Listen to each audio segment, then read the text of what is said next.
I experienced something I still can't explain. I was still living at home at the time as an only child. I didn't have many friends or any hobbies to speak of. So I spent most of my free time surfing the internet, looking for anything that could hold my attention on the weekends. I would wait for my parents to leave the house. Then, like most teenagers, I would use the alone time to browse through a more devious content on the night that this unexplainable thing happened. I was getting up to the same thing I always did when I was finally home. Alone, I closed my door and drew. My curtains turned the lights off and grabbed a box of tissues from the bathroom, in case I got a runny nose while I was watching what I was finally able to watch. Now that nobody was around, my parents said they would be gone all night, though I knew I could stay at it for as long as I wanted. Of course, that meant that there were quite a few soiled and crumpled up tissues tossed into the bin. But after a couple hours, I was pretty much drained and bored of just watching stuff by myself, like I did every weekend, and I was starting to wish I had someone to talk to. Unfortunately, as I mentioned earlier, I didn't have very many friends, and certainly nobody that I could call, close a handful of people I could think of to text, never even read my messages. So rather than beg the people I sort of knew at the time to talk to me, I figured I'd have better luck with strangers I had already known about Omegle for some time. By then, mostly by watching YouTubers exploring all the different tags you can add to your search for new friends. But I'd never used it myself. I didn't have friends because of my social anxiety, and that bled over to video chatting too, which I wasn't super comfortable with in the beginning, especially since they were all strangers, but it was better than tossing tissues all night, and I figured there was no way I'd ever see any of the people I met more than once, let alone run into them in person, so I gave it a shot. Obviously, just like anyone else would see, my initial experience on Omega was getting flooded by a bunch of creepy old men asking for my ASL. I skipped over all those guys, and it really felt like I was trudging through an endless ocean of them. But even when I found somebody who looked decent, I would get skipped by them. It was only my first time on Omegle, but if it was supposed to be a place where you could talk to people, then that night was not a good night for it. All the freaks and weirdos seemed to be out, and I was starting to lose hope that I would ever find anybody of interest. I thought about calling it quits. But then I felt like giving it just a few more tries. That's when I encountered the most unusual thing I'd seen all night, whoever or whatever they were, someone or something. They were creepier than any run-of-the-mill offender on Omegle. I was immediately so petrified by the image in front of me that I couldn't even click away from it. I just kept staring at the screen, trying to figure out what in the world I was looking at. I couldn't tell if they were wearing some kind of mask or a bunch of weird makeup. They barely looked human, and if they were severely deranged if I had to describe them. It looked like a male figure with deathly pale skin, dark sunken-in eyes, and a strange, scraggly haircut, like they were halfway dead and already starting to decompose. Then out of the blue, the man started meowing like he thought he was some sort of cat man. It creeped me out, but I was still suspecting that I was getting pranked somehow, although I had no idea how any of this was supposed to be funny. "Hello, what's up with you? Why don't you talk like a normal person?" After I tried speaking to him, my computer screen started glitching out, and that's when the cat man jumped in the desk, landing backwards on all fours like it was about to start spider walking in front of the camera like the possessed girl from The Exorcist. It happened so fast that I flinched and fell off my chair, but I continued to watch from the floor, completely awe-struck. The cat man stared right into the camera, except his face was upside down now from the position he was in. He was still meowing too, which just added to the uneasy feeling that was building about this whole situation. I'd seen so many horror movies, and it felt like any one of could come true at any moment. I have expected him to crawl out through the screen and reap my soul. What the hell do you want? Why aren't you doing that? Do you think this is funny, sicko? He'd care about what I said, and if he did, I think it was only upsetting him, because it was then that his head began to twitch, as he slowly craned to the side until it was totally horizontal, all the while shrieking with one long meow, opening his mouth wider and wider, to the point that it looked like he had inhumanly large set of jaws. The hell is the matter with you? Stop meowing at me. I was horrified by whatever was about to happen next, but then the glitching...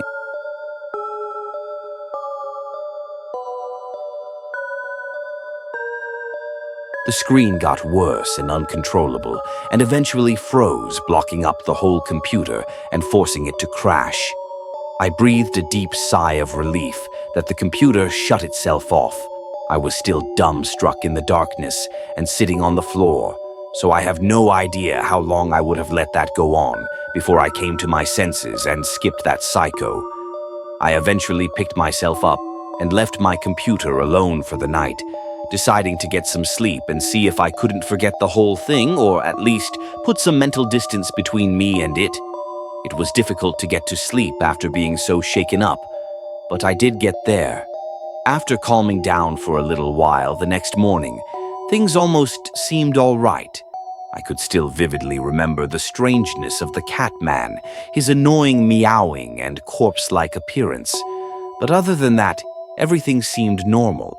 That was, until I stood in front of the mirror before stepping into the shower and noticed the deep cat scratches all over my body in my freshman year of college. I still lived with my mom. It was a small house in Fontana, California, near where I went to school. I didn't need to live in a dorm to get to know everybody in my classes.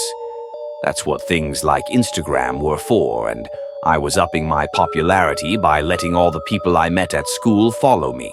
I kept my profile up to date with posts and stories every day, taking selfies from pretty much everywhere I went, whether I was at the movies, at a fast food place in class, or even at home. That's just what everyone was doing, and I didn't want to alienate myself. But that's when I would soon regret that decision.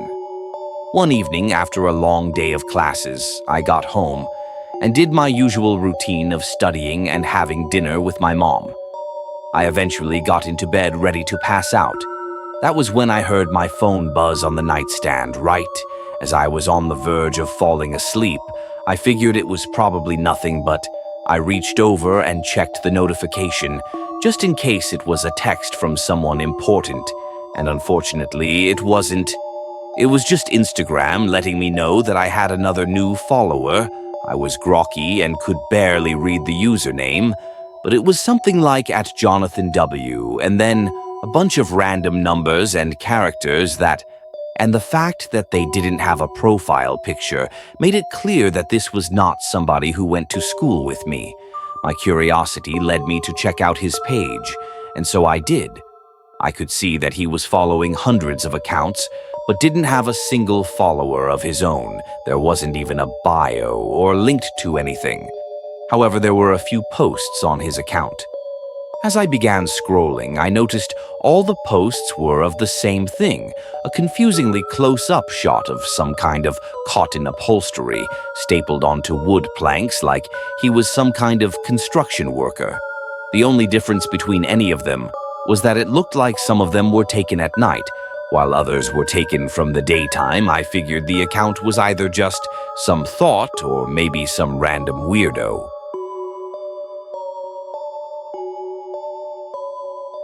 So I put down my phone and tried to go back to sleep. Not even a minute later, my phone buzzed again. This time, when I checked, it was a DM from the same guy that read, "Hey, baby." I immediately realized that it wasn't a bot, but an actual person. I decided to respond back with, "Who's this?" admittedly replying to him wasn't the best idea, but I wasn't thinking about the fact that it would be able to see when I read his messages after that. However, after a few minutes, he didn't respond with anything, so I put my phone down again and tried to get some sleep. I was just starting to doze off when I heard my phone yet again.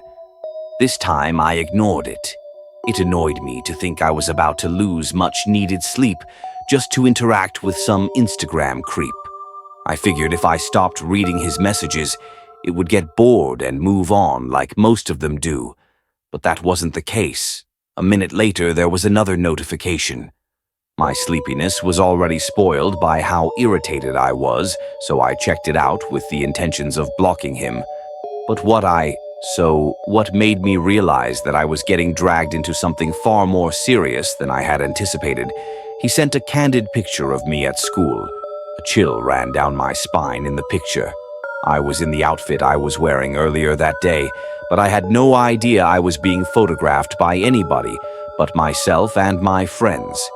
He sent it with the caption that read, "Do you like this candid shot? I got of you today. This situation was seemingly just a harmless weirdo, turned into something far more terrifying. I didn't know what to do, so I sent him a harsh text, cussing it. Now who the hell are you? You leave me the load or I'll send this to the cops." Then, as soon as account, so he didn't have time to respond, I threw down my phone for the last time and tried to finally get some sleep. But I was so horrified thinking that I now had a stalker on my hands. I had no idea who he was or how long it had been going on yet. Somehow I managed to put myself in enough denial about the whole thing and fell asleep in the morning.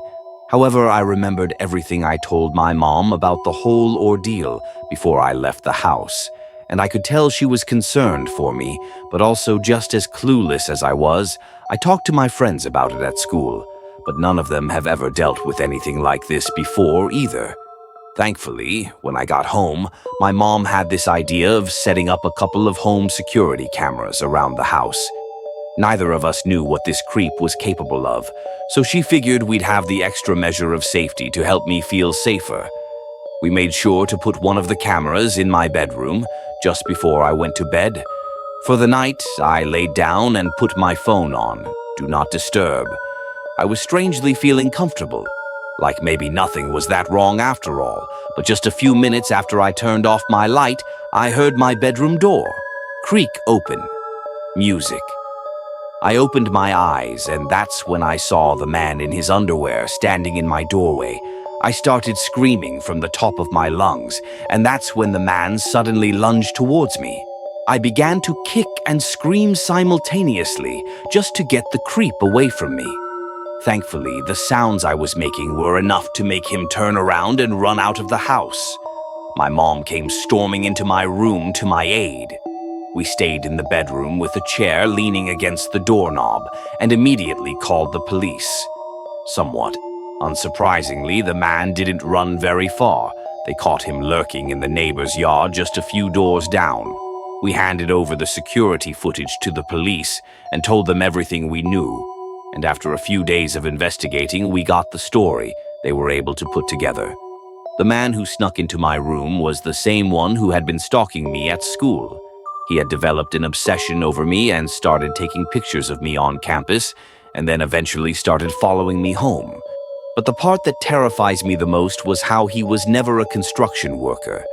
Those confusing pictures of wooden planks with just photos he took underneath my bed while I was sleeping in it.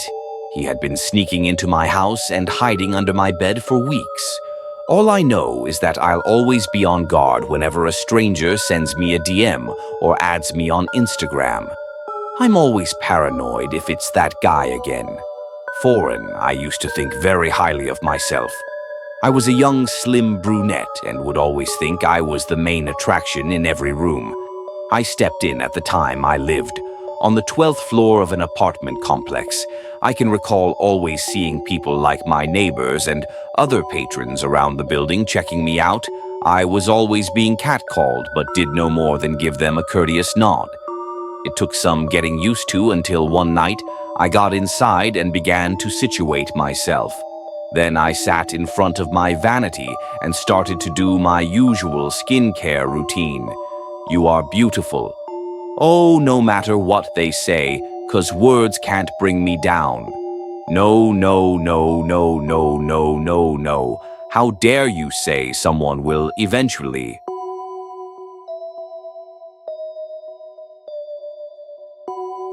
take your place? That'll never happen. You hear me the next day was like every other day. I would always run errands and have random pedestrians look at me wherever I went. This varied from single men to taking men to even married men. However, I had this nagging feeling of dissatisfaction as I wasn't turning as much heads as I would have liked to. When I arrived home, I immediately glanced at the mirror, angered at my disheveled appearance. Then, as I approached closer to my reflection, I felt as if the answer was right in front of me. I wasn't going to stay young forever, and I was afraid to lose all the beauty I possessed. No, oh no, no, no, no, no, no. This can't be happening to me. Then, as I scrutinized my face in the mirror, I noticed some wrinkles forming and my face slightly sagging. I panicked, my hands trembling in apprehension. I then grabbed my brush and started frantically combing my hair as I said, "I gotta do it. I must do it. I will do it." Then, without a hinge of reluctance, I decided to undergo plastic surgery. The next day, I began seeking consultation for medical pundits, but unfortunately, they all told me the same thing, that I didn't need it, and that overdoing it could increase my health risk, resulting in irreversible damage. However, no matter what they say, I constantly refused, hollering, "I didn't come here to get rejected. I'm willing to pay you any amount. Just give you what I want. Miss Hannah, it's not just about the money. If we proceed, you might. I don't care, just get it done." I slammed my fist on the table, frightened me with doctors, so unable to persuade me, Wayne inevitably went through with the opera. Operati on. And after grueling hours of sedation lying flat on the operation table, I finally woke up, my head wrapped in bandages. Upon arriving home, I noticed the watchful eyes of my neighbors, who were probably curious about what had happened to me. Little did they know that enclosed in this cocoon was the most beautiful butterfly just waiting to reveal itself. So as I waited for my face to heal, I was filled with anticipation, visualizing myself stepping on the false representation of beauty that I saw in other women. Just wait and see. After this, I'll be the hottest girl around town. Then, when it eventually came time for the big reveal, I stripped away the bandages like a fascinating creature coming out of its shell and went out into the streets to display the final stage of my metamorphosis. So as I entered the grocery store, I earned a couple of stares and compliments. And as expected, some of the guys approached me asking if I was single or if they could get my number. Needless to say, it was flattering. However, as I went home, I was flustered. Feeling my temperature rise again, I still wasn't satisfied with the public's perception of me. I felt as if I wasn't turning enough heads, as I would have anticipated despite my best efforts. Without looking into the mirror, I knew my face was turning red because I could feel the blood coursing through my veins, boiling with agitation. So releasing my pent-up frustration, I said, "No, this can't be happening." My body quivered as I told myself, "It's not enough. I need more, more, more, more, more." My yearning for perfection had driven me to undergo more plastic surgeries, despite the doctor's constant opposition. Eventually, I had more work done until I underwent 20 various procedures. At some point, the doctors refused to take me in as their patient, wary of the damage I might cause to their reputation should future operations fail. I loathe such people, successful yet self-centered pricks, who always thought they could boss me around, but no, it's unacceptable.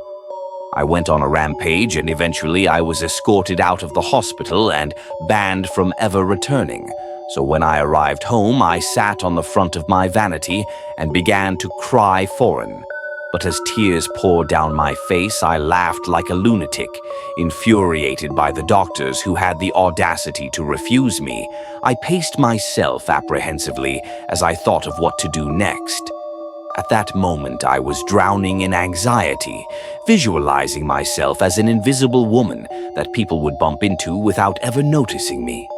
So without a doubt, I searched the black market, bought what I needed, put my latex gloves on, and did the deed, The following day, I was getting ready to step outside of the house to display a kind of beauty that was unparalleled. It was until someone knocked on my door. Upon opening it, I noticed it was the neighbor from down the hallway. However, instead of coming closer, he had this horrific look on his face, as if he had seen a ghost, offended. I asked, "Why are you looking at me like that stupid neighbor? I can't stand beta men. Like him, you are beautiful, no matter what they say, 'cause words can't bring me down." This story was inspired by a 28-year-old woman who was a successful model and singer before her descent into plastic surgery addiction. There were multiple doctors that refused to work on her anymore before she took matters into her own hands. She then returned to Korea, her parents.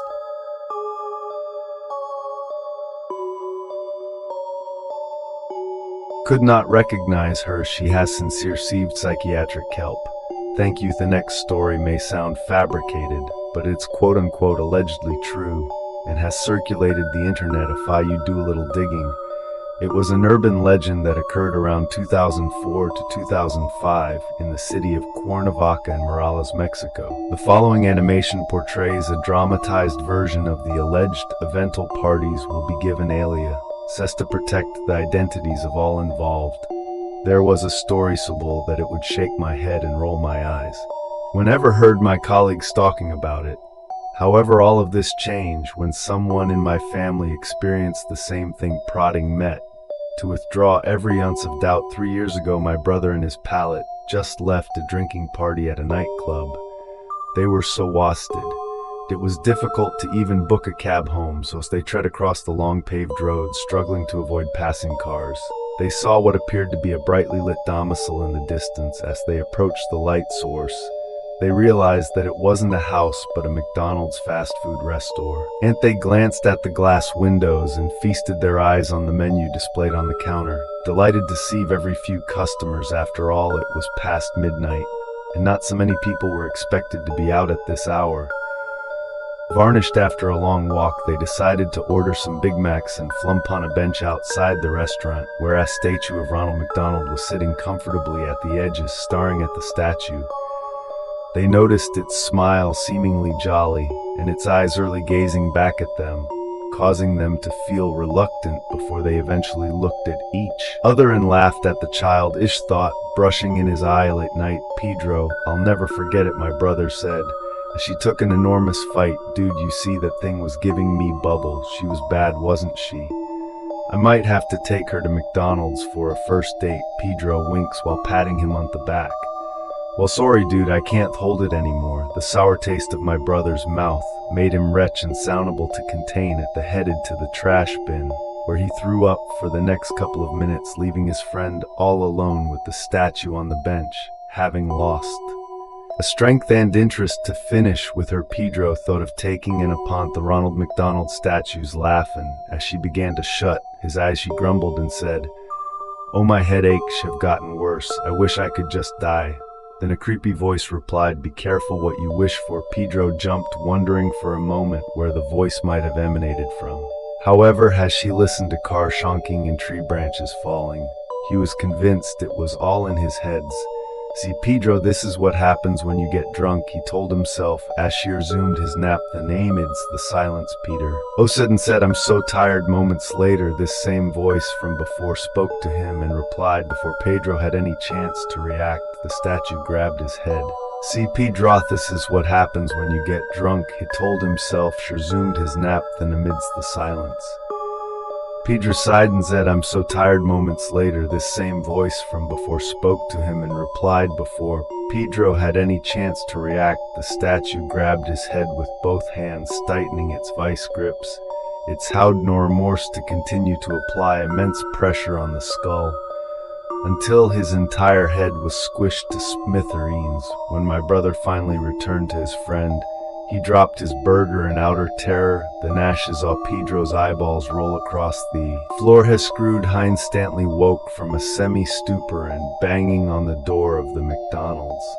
"Please let me in." However, to my brother's horror, McDonald's had already closed and no one else was there, so she glanced at the bench behind him. The statue is now standing erect with a menacing gazes, howling off its razor-sharp teeth. In a split second, my brother made a run for it into the woods. Although we consider this nothing but mere imagination, the sound of his footsteps quickly catching up to him.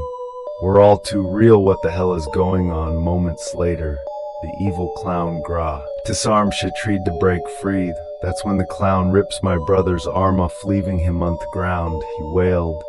As she wailed in sheer agony, the clown growled is a delight in itself, and a sumptuous meal with his adrenaline rushing. My brother got too speedless of the immense paint and hurried away from the woods, until he eventually arrived home. As she locked the door behind him, hurried into the living room and dialed 911 with his remaining riz, and was uncontrolled but shaking as she waited for an officer to pick up the call. When he was finally able to speak to someone, Emmy brother said, wincing at the pain of his severed arm, "Please ascend the car. I know this is hard to believe, but Ronald McDonald is after me and he's about to kill me." "Okay, sir, I'm sorry. Slow down and see it more clearly this time. Do you understand? But I don't have time. Like I said, Ronald McDonald is on his way to kill me." "You mean clown, sir?" the officer asked with a hint of sarcasm and irritation. "Yes, ma'am, please hurry, sir." Then suddenly the cops have always turned from annoyance to delight. You just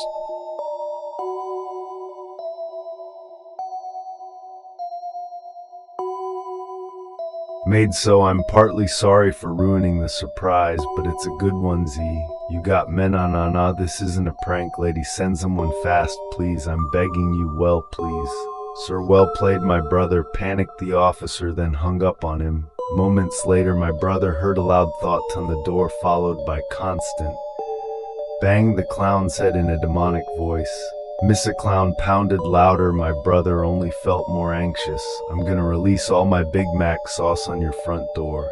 Fine. My brother decided to grab a knife in the kitchen, face his pursuer head on. If the cops don't do anything, I will, had told himself, mustering every ounce of courage he had in his body. My brother looked through the people as she listened to the clowns and sets in laughter. However, strangely enough, he was nowhere to be seen. Despite my brother's reluctance, he opened the door ready to strike the clown at will, but out of nowhere, the clown quickly wrapped its large hands around my brother's head, squeezing the life out of them. That's when my brother began to gouge at Ronald's eyes with his remaining hand. While being suspended in mid-air by some miracle, he managed to dig his fingers deep inside the crevices of the clown's eye sockets and Ri-Fi's eyeballs out. That's when the clown released my brother from its tight grasp. My brother sprinted while weeping convulsively as she flagged down a moving vehicle to bring him to the nearest hospital. When I heard about my brother's story, my parents and I wanted to report this to the police. The security cameras outside the restaurant recorded the incident. However, McDonald's paid off all the damage expenses, including my family's debts, law enforcement, and all parties involved coercing us to keep these security tapes confidential, but rumor has it the war got out of the public, which caused multiple McDonald's franchises throughout the country to replace their Ronald McDonald benches with ordinary benches. Since then, my brother has been in a coma, almost irresponsive. My entire family avoids all McDonald's restaurants, wary of a clown sitting on a bench loss. I was always told that college would be the super foundational time where you have fun and form critical memories, but 5 years on it from now, at 27 years old, there's only one memory that sticks out, and unfortunately, it doesn't have anything to do with girls or going out and partying, but instead something that happened on a Omegle. I've always been alone, ran a geek my whole life. I didn't successfully come out of my shell in college. Although I wanted to, that's why I moved into the dorm rooms near my campus in the first place. I figured it'd be a great way to meet people and socialize, but I ended up getting straddled with huge room and board expenses on top of my tuition debt. I never managed to make any friends in my hall. That's how I caved in and fell back on B. and got our social weirdo through the gateway of the internet, through Omegle. More specifically, it's a website that pairs you up with random Strangers, so you can text or video chat. That's where I spent most of my time trying to meet people in the online world. But in a lot of ways it was more the same of what I got in the real world. Most people skip meal most immediately. A lot of the people that I managed to have conversations with were older men who seemed insightful at first, but then turned out to be weird and creepy. Then of course there was a classic omega horde of people without a webcam trying to bait me to give out my ASL, but every once in a while there was a good conversation to be had with someone who wasn't trying to seduce me. I held out hope to get pair with people like them through dealing with all the BS. One night after I finished study, it turned off the lights in my room so people wouldn't see it behind me. Then I hopped onto a Megal to look for a decent person to talk to that night. More than all the others went off to an insane start. The very first stranger I encountered was instantly showing me their bare feet. I could tell it was a man's by the hairy legs, and toast do they were standing on top of their desk with their camera pointed straight at their ingrown nails. I was froze, and by the side of it I had no idea what to say to something like that, so I didn't say anything. I didn't skip though. I was hoping it would go somewhere entertaining, and I was more than used to seeing exposed ugly people, since that sort of thing was utterly common to see on a Megal after a long awkward silence. It tried to open the conversation. Hi hit hair and ness feet. I've been told can I see your face, Siren, only if you let me show you my special talent. Do you have a special talent? Sure man, bring it on, spend it, stay right there, don't you dare click skin, you got that, okay as lit. Second later the stranger put a watermelon-sized glass jar down the desk between his legs and shouted like he was pretending to be a magician or something. He then said, I call this act tonomenon jar, are you ready to see me contortionism demonstration?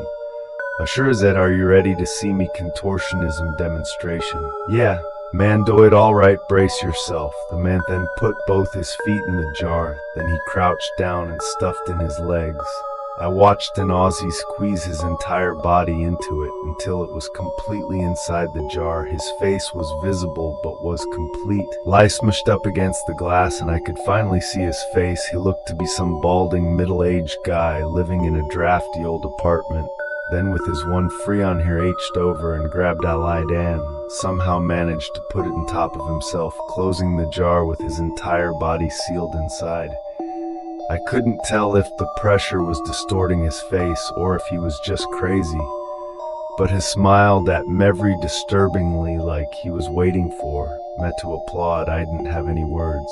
I couldn't comprehend how a grown man had fit himself into something so small. Well, what do you think? That's very cool, but can you get out? Can I get out? Of course, I can. Get out what? That's when he tried to push the lead off, but as soon as his wit not move, the man's smile started to slowly vanish from his face. I knew something was wrong. He kept trying to push himself up to get the light off his back, but he wasn't able to budge it. He was too tightly packed in the retamover, and he couldn't get any leverage from the position he was in. All of a sudden, panic was written all over him. His face turned red and puffy, and he frantically tried to move whatever he could, but all of it barely amounted to anything more than rattling his cage. Quickly it started to seem as though he was having trouble breathing too. I don't know what to do. Get me out of here, please, but I don't know where you are. Tell me where you are, and I'll call the cops. After their reality it set in that he didn't completely stuck. The panic could turn into utter despair. He was sobbing incoherently, completely incapable of forming words. Tears and snot and truly are streaming from his face and down inside the wall of the jar. What is your location? Tell me. I'm in my apartment. Please come find me, please God. Hey, what's your address, please? That's all in. Ed to know be okay. No. It only took me a second to realize what I had done. I became so panicked and frustrated that I accidentally pressed the skip button when I banged my fist on the table, causing me and the stranger to be disconnected forever. I'll never be able to properly describe that sinking feeling. I felt in that moment, knowing I had just doomed that man, it was unusual fate of slowly suffocate trapped alone. Unable to move, my hands were shaking uncontrollably.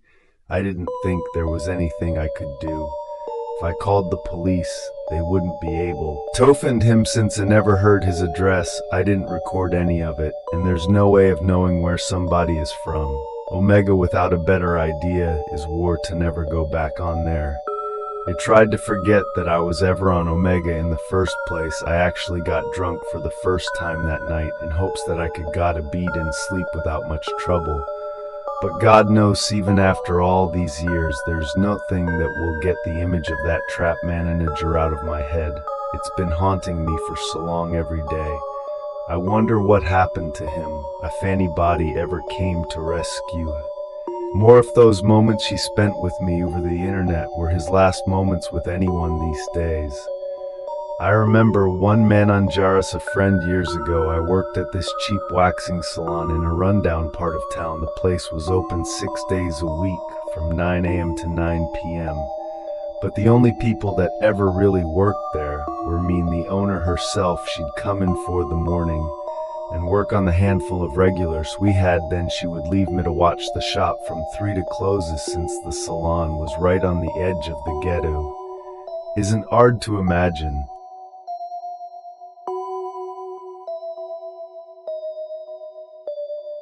That the clientele will sparse at best, especially after dark. I hardly remember getting any customers, and all the time I worked there, mainly I would just make myself appear busy by cleaning the sinks over and over again, with more and more attention to detail.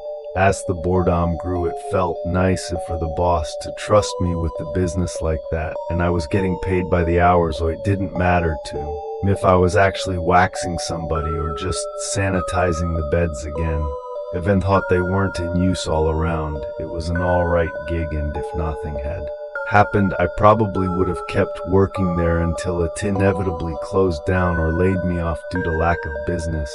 But of course I wouldn't have such a crystal clear memory of my last night working there.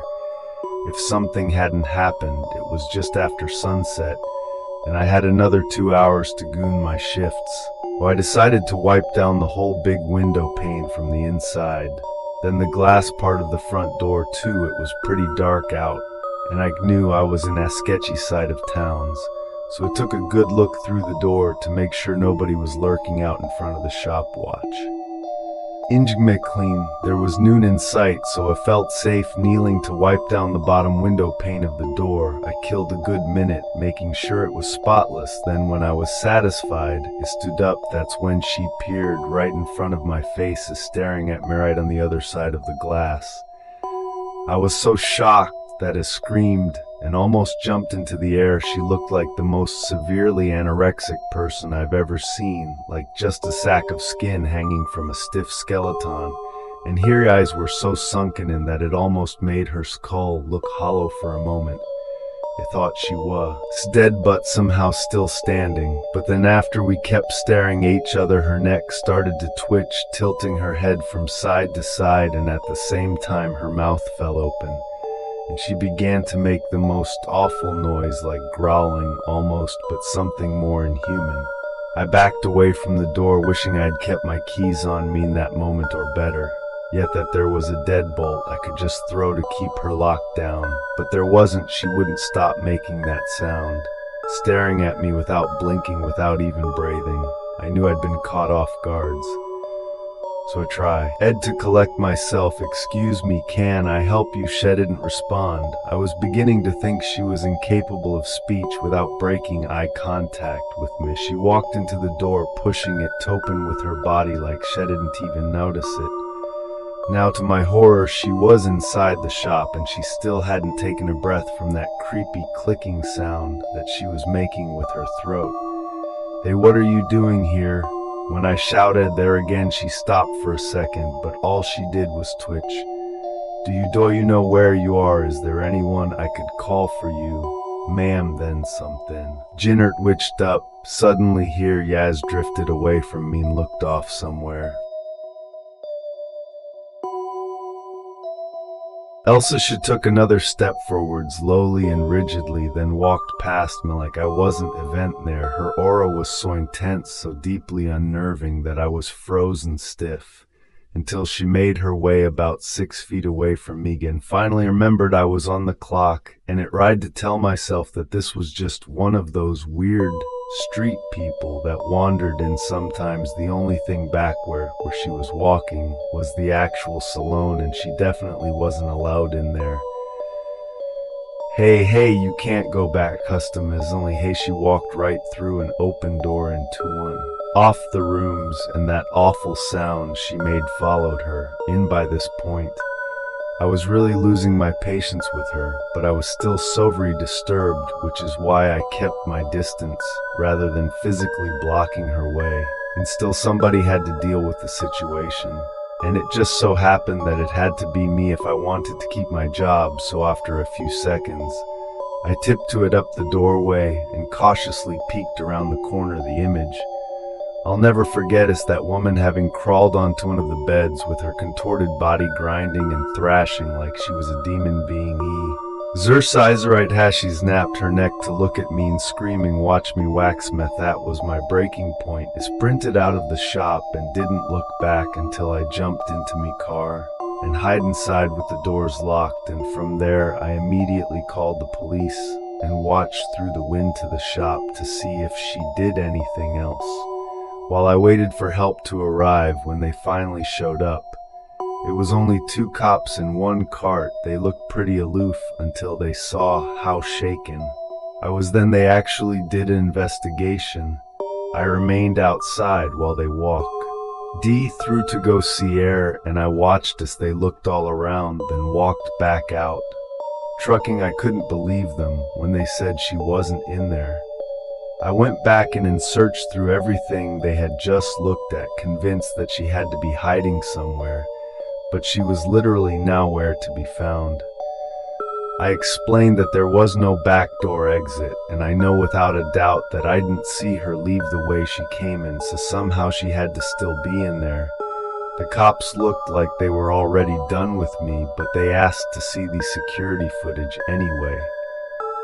And my stomach dropped as I remembered my cheapskate boss had been putting off fixing the security cameras for over 2 months. So there was no footage of that night at all. There were cameras in there, but they weren't recording. They were just for showing. At that, the cops dismissed everything and left, method dumbfounded, of course. I quit on the spot. I didn't want to chance ever seeing her again. It's been about 10 years since that night, and even though most people don't believe me, I always tell this story because of how much it has stuck with me, honestly. That woman was some kind of ghost. It's the only explanation for how she could have appeared, and disappeared like that, without a trace. I've been living with a diagnosis of bipolar disorder for many years now, and although I take medication for it, the treatment has never been 100% effective. I don't even know what normal is supposed to feel like anymore, but apparently I'm not. At least that's what the people in my life keep telling me. The love of my life was the one who threw it in my face the most. We were together for quite some time, and we used to love going out every chance we got, even after I started seeing my psychiatrist. We did it all. Movie dates, dinner dates, hikes through the nature, and trips to the beach. The whole romantic ringer. It was often documented by Instagram selfies and that sort of thing. Anybody who knew US based on her social media would have guessed we were a perfectly happy couple, but the reality was not so. Rosy, like any couple, we had our ups and downs, but our lows certainly outweighed our highs. Every single argument we ended up getting into got heated and out of hand, sometimes even devolving into physical altercations. You're not listening to me. Shut up. I'm not talking to you while you're throwing things, screaming at me. I'm not screaming at you. I'm just upset over what I don't even remember anymore. Just leave me alone when things started to blow up. It always ended with her refusing to speak to me and running off into the bedroom and kept me locked out for hours. I hated being shut out.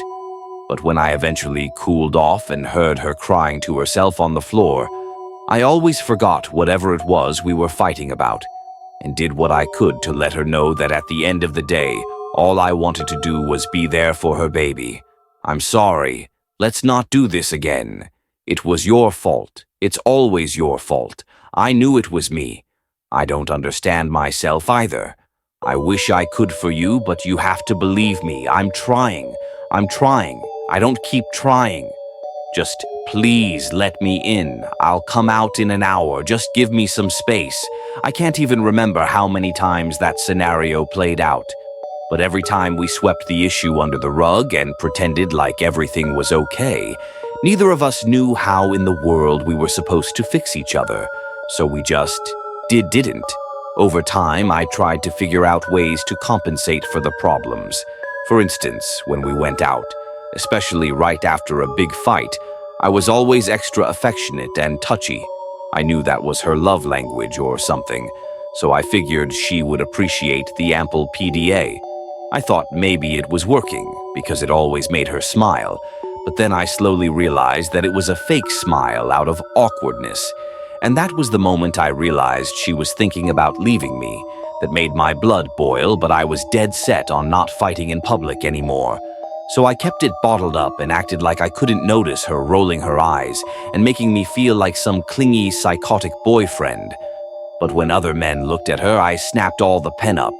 Anger blew up in the face of whatever stupid schmuck had the balls to look at my girl with some dopey smile. "What do you think you're looking at? Punk. That's my thing. You better stop staring unless you want a pavement facial. You got that. Stop it. What's wrong with you? What's wrong with me? I've got the Christmas design, something that ain't it. Stop shouting at me. You and I need to talk." I knew what that meant. That was what she said when she was about to suggest we take a break from each other. But I always shut the idea down. But one night, when I thought she was going to suggest time apart again, she took it a step further. "I can't be in this relationship with you anymore. We need to just be friends. You're breaking up with me after everything we've been through together. You're really just gonna end it now. Yes, we're toxic. We're not good for each other. No. I can't believe you're doing this to me. You traitor." I pretty much blacked out when she broke up with me. I smashed everything in my house. I broke windows, punch holes in the walls, and ripped the doors off the hinges. And when I came to, the whole place was trashed. And my girlfriend was gone the next day. I called her up, but she didn't reply. I had to ring her a dozen times before she eventually, "Baby, I am so sorry about last night. I don't know what came over me. Please, give me another chance. You ran out of chances. A long time ago. I know. But can we meet one more? Walk along the trail, we can take pictures on Instagram, and just end things properly. You know, fine, but we aren't getting back together." I felt a lot better when I knew I'd at least get to walk through the old nature trail with her. One more time, I looked forward to it all day and night, and even got cleaned up a bit, just to see her the next day. However, even though we said we were meeting there to talk, we were both pretty quiet. I tried to ease the tension by holding her hand, but she rejected it immediately. From that point on, she acted even more standoffish. We walked a full mile.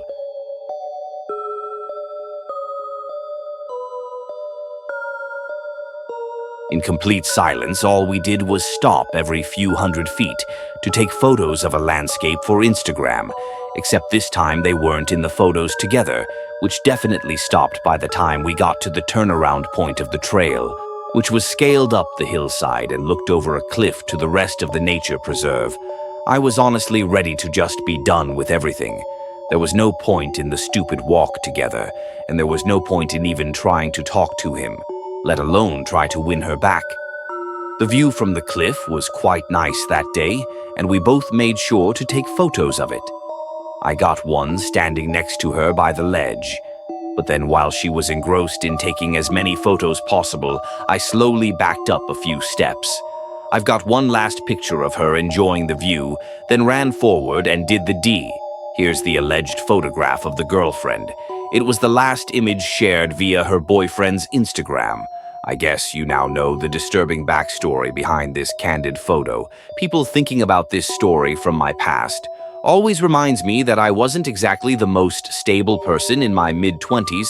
I had just gotten out of college at a degree in kinesa therapy. But after several months of a fruitless search for a job that was actually in my field, I settled for a job in a waxing soul. I only did it because I was out of time and needed to get some kind of income before I went completely broke. But it was a completely dead-end job. In the worst part of town, the area was known for robberies and gang activity and generally high crime rates, when we saw our fair share of that from the salon. Every time I went into work, the rotating cast of junkies that would constantly linger outside would harass me for money or try to solicit me for a free wax or something, which is a great way to start the day in a good mood. Unsurprisingly, I hated my life before long. For some reason, the salon was wildly popular with the residents of the neighbor. There was no wonder why it was understaffed. The place always worry if the customers never seemed to mind, probably because they didn't notice it. Over their own stench, they were the most disgusting sort of people that you can imagine having to work on. None of them seemed to care about personal hygiene, which inevitably scared off 90% of the employees. It was like a salon for all the bums, lards, junkies, and low-lives in the hood to hang out at. I stuck it out for a few months, though, and the longer I was there, the more I hated myself and everyone around me. Things came to a boiling point around the beginning of February, that time of the year right before Valentine's Day, when everybody wants to get a wax. It made the salon ridiculously busy, and since I was the newest hive I got stuck with most of the work for days on end, I didn't get a moment to breathe between clients. Yet I still ended up behind, having to stay late with no overtime pay. When my boss hit in her office, every time they screwed me over, I got closer and closer to a full-on mental breakdown. But I was doing everything in my power to keep it together. But then, one day, just a few days before Valentine's Day, it was time to call up an appointment for a man named Homer. Homer, we're ready for you at first. There was no response, and for a moment I thought they hadn't shown up and I might just get ahead of schedule. But, of course, that wasn't the case. The largest, hairiest man I've ever seen walked in and smiled at me, spiking my blood pressure even higher than it already was. I knew it would easily take me the rest of my shift just to wax this guy depending on what he asked for, and I was too busy to deal with that. Unfortunately, I had no choice. What kind of wax will you be having today, sir? Your food. Body wax, please, Brazilian wax. Did I request a BBO? Yes, I'm sure. Now put some pep in your step. Little lady, I don't have all day. Okay, then right. This way, sir. I kept my cool and let him into the salon room in the back. There I gave him the usual speech about undressing and getting comfortable, where I was very glad that he left his underwear on. I didn't waste any time getting to work. As soon as he laid down on the table, I smeared the liquid wax on his thick, matted body hair, placed the tape over top of it, then let it rip. It slowed down, lady. I cracked a little smile at how quickly he went from a big, tough guy to a screaming little baby, but I didn't let him see it. I also, of course, didn't slow down. I'm sorry, sir, but that was just 1 out of 1,000. You've still got 999 more to go. 998. No can do, mister. I've got a lot of work to do, and I'm not gonna spend 1 more minute than I have to with you. What was that? I'm sorry, hold on, please. Something's not right. Oh, so you think you can tell me how to do my job, is that right? No. Something just doesn't feel right. Why don't you just let the professional handle their business? Nope. You're the one who signed up for a full body wax. Remember.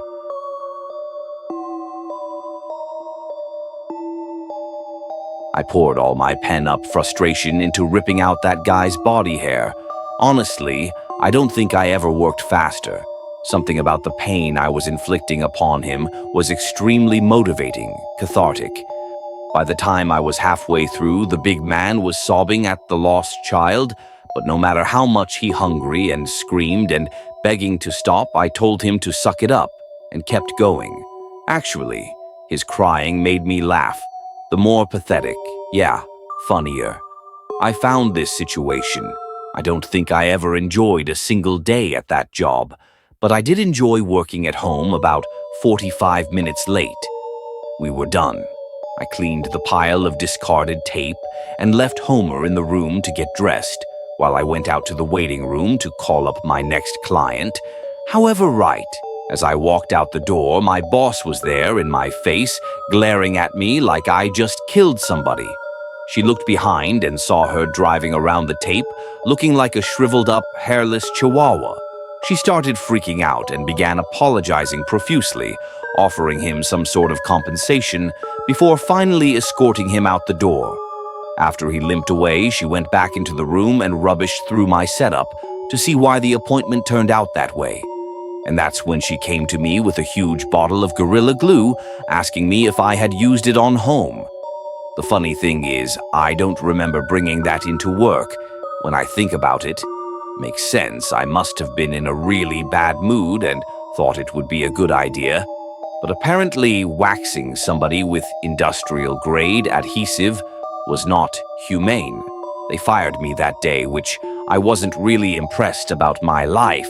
My career, my mental stability had gotten much better now that I'm rid of that place, but still surprised Homer never sued us. I'm just glad he never decided to press charges against me either. As they look back and reflect on minutes, I always wondered what became of it and if he ever recovered from the damages. But the one thing I'll never notice if he ever got some for Valentine's Day, music. When I was in college, I was a heavy party. I would go to just about every house party I heard about, and I got to know a lot of people in that craft, or at least I think I did. I wasn't one of those jocks or anything. I was just one of those people that like to drink. Them have better memories of the beginnings of parties than I do. The middle around. I usually went by myself, hoping to meet people there. But a lot of the time, the only thing I got to know was the bottom of the bottle one. My drinking habit almost got me into serious trouble. I was at this guy named Larry's house. He was a bit of a geek, but somehow he had the privilege of having this huge house right off campus that was perfect for party. This particular night was the third or fourth time I gone to a party at Larry's. They were always a blast. It was packed every time, and that night was even crazy. It was a New Year's party. Everybody was there, starting from the football team, the jocks, the cheerleaders, the frat boys, all the sorority girls, plus the clout chasers. Like me and just about every kind of person you can imagine, there was a hot tub and a pool, and the most fun thing to do was to climb on the roof and jump into the pool with a cannonball or something. But nobody was allowed to jump from the second-floor balcony. That was Larry's one forbidden rule, no matter how packed it got. Nobody was ever allowed to go upstairs. Of course, that drew everyone's attention to the unlit staircase around the corner, but nobody dared to break the rule. Larry might have been a nerd, but he was the man in charge of the house, and he had some respect for that. Nobody wanted to be banned from Larry's parties, and neither did I, of course, but unfortunately, I went a little too hard. Part of the New Year's party, I pre-drank by downing a couple beers before I got there. I then grabbed one within the first minute. Then I had another, then another and another. By the time it was getting close to the new year, it was on like 8 or 10. The whole house was spinning. And from what I heard about my behavior from others later on, I was pretty belligerent. I was about 5 minutes from passing out when I crashed on the living room couch and wouldn't move. At the time of the night, I could hear all the commotion of people hurrying outside to light fireworks at midnight. I wanted to go out there too, but I knew that amount of movement just wasn't in me. I was the last person in the house, and Larry was hovering over me trying to get me to go. "Hey, man, get up. You're gonna miss the fireworks." "Nah, man, I'm good. Just leave me here. I'll be all right, really, man. You're gonna sleep on the New Year's, dude. I'm lit as hell. I am not moving. But you're gonna get sick on my couch, aren't you? Come on and throw up outside if you're gonna. Yak. Hey man, I can hold my liquor. I ain't never thrown up in anybody's house. Just ask anybody. All right, I just need a nap. Okay, so just let me be and let me lay down. All right, man, listen to me. You better not go upstairs, you.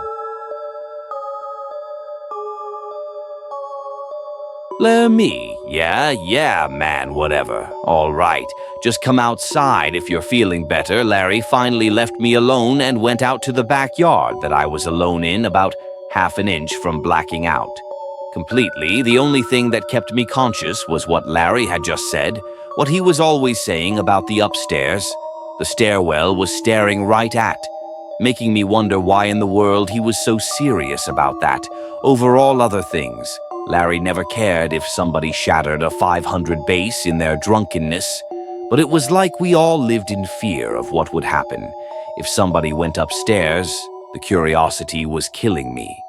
Despite being hammered out of my mind, at some point, I heard somebody call out that it was just 5 minutes before midnight. Fireworks were already being set off prematurely, so I felt like there was no better time than that. Despite being unable to even walk, I slid off the couch and crawled on the floor to the stairway. Then I dragged myself up the steps I had to stop a few times just to clench my stomach so I wouldn't yak right on the stairs. But I made it up eventually. The landing came out to a long, empty hallway that was pitch black. I made out 4 doors along the wall. I crawled along the floor to the first one and reached up to open it. Then I peeked inside. Nothing, just a normal bedroom, although it didn't look like anyone actually lived in it. I shut the door and made my way over to the next one. Same thing, just a normal room, except this one was an office. The third room wasn't special either. It was just a completely empty space. All that was left was the 4th door at the far end of the hallway. Whatever the secret was, I thought it had to be behind that door. I was running out of steam, but I made one last push. As I got close to the door, I heard muffled screaming from outside, growing louder and louder. I then realized they were just counting down from 10. By then, I already had my hand on the door now, but I made it a point in my delirium to wait until the stroke of midnight to try to open the door. Foreign bodies slammed me against the door. It was like he came out of nowhere, but by the time I realized what was happening, he was already putting me in some kind of stranglehold. You stupid little snake, do you have any idea what I'm going to do to you? Hey, Scott, where you at? You good can't have you puking on someone's couch again. If there hadn't been that friend of a friend downstairs, I'm sure I would have died right then and there. Thankfully, when Larry heard them calling my name, he let me go get the hell out of my house. Don't you even think about coming back unless you have a death wish. You hear me? He said this as he shoved me back towards the other end of the hallway. The adrenaline from the situation sobered me up, just enough to stand and stumble down the hall. But as soon as I got to the stairs, I slipped on the first step and fell down the entire staircase. Whoa, you okay, man? You need someone to call an ambulance. There was a horrible commotion when everybody saw me hit the floor. The impact was just about the last thing I remember. That friend that saved me ended up calling an Uber and getting me home ever since then. I've had to avoid Lair. I always got weird looks from him at school, but I guess I'm better off not partying anymore anyway. As an Instagram model, I'm quite used to seeing thousands of creepy comments from thirsty, drooling dudes on my posts, especially the ones with my more seductive pictures. When I started out, they never bothered me. It wasn't so different from the pathetic advances I was used to getting in person. And after all, those desperate men were the main source of my income as a model. When you become an adult, at a time like this, you have to make sacrifices to get by, but my parents were always judging me for it. They said they were just concerned, but I know how they really felt. The last thing I wanted to do was to be the kind of people they are. I was just waiting until I saved enough money to move out of their house and get away from their corporate attitudes, and I was going to take my dog with me. Her name was Carly, and she was like my sister. She was always the sweetest dog, but for some reason, my parents started to hate her. She seemed like she had developed some kind of anxiety disorder every night after my parents went to bed. She would start barking and just wouldn't stop. She had a big voice on her too, and would bark constantly all throughout the night into her poor little voice horse. The next morning, I did my best to comfort her, but no matter what I did, she wouldn't fly it down. My parents got fed up and started leaving her in the backyard every night.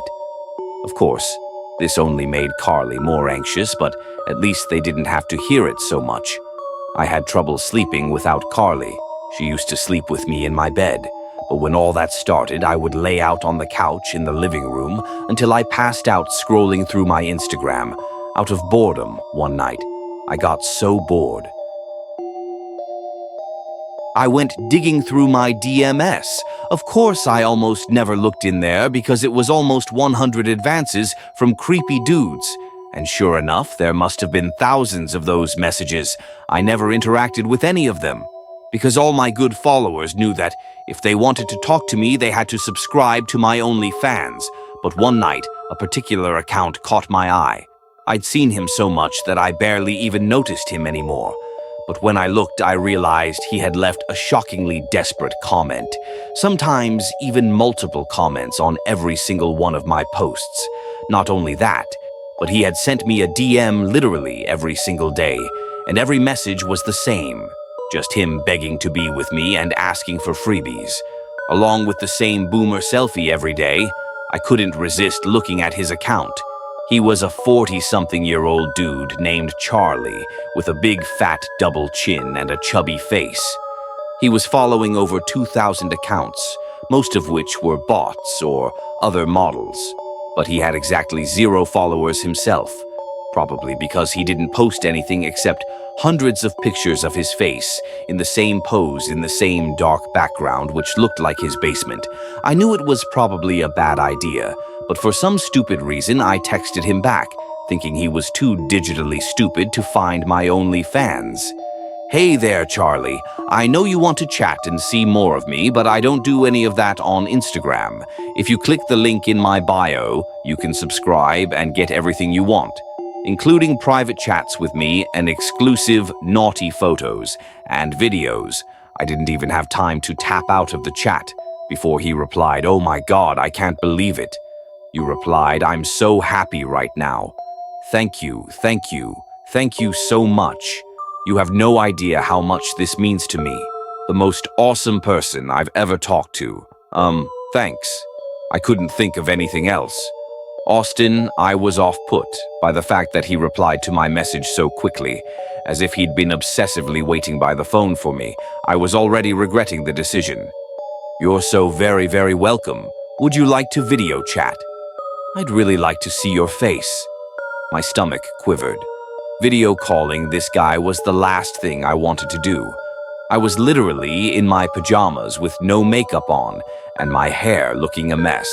Plus, I didn't want to show face to this creep anyway. I put my phone down and tried to distract myself with some TV, but I couldn't ignore it. Between Carly barking herself silly and my phone buzzing constantly from all of Charlie's messages, I couldn't relax at all, and eventually my curiosity got too intense. I had to see what he was saying. Why are you leaving me on red along with a dozen manic messages he'd sent me another selfie? But this time he was shirtless, revealing his chubby middle-aged body, and he was also crying. I decided I had enough of him and muted him on Instagram. I turned up the volume of the TV and did my best to put the whole thing out of my mind. Unfortunately, I really wanted to know if he'd gotten the hint. After a little while, I decided to check one more time. He'd sent a bunch more pictures, all of him, with his face getting twisted and red with anger, like a fussy toddler that, and quite a few disrespectful texts, "Stop ducking me. Stupid thought, don't ignore me. When I read all that nasty stuff, I got heated. I couldn't resist giving him a piece of my mind. Admittedly, I didn't feel any better after I sent that message more, like I'd made some sort of childish mistake. I paused the TV and tried to figure out what I should do next. I could hardly focus on anything. Though, for some reason, everything was eerily quiet. That's when I got the last selfie from Charlie. He was in Carly's doghouse, crouching right over her, with his arm around her face, trying to break free from his grip. I rushed to my feet and ran out into the backyard, straight for Carly. I found her in the doghouse, decapitated. She was in two pieces in a pool of her own blood, and Charlie's footprints were all over the place.